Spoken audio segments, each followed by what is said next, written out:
Hello and welcome. In this episode, we're going to look at how to initialize your camera.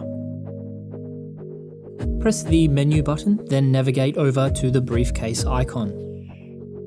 Once you are in the setup settings, you want to navigate to page number 7 of 7. And in there, you will see the settings option, Setting Reset. Select that option, and inside you will notice that there are two settings choices. There are Camera Settings Reset and Initialize. Camera Settings Reset will remove any settings that you have made on your camera. The second option we have is Initialize. Now what this will do is a factory reset on your camera. So it will not only remove any data that you have put in, but it will also put the camera back to a factory standard settings.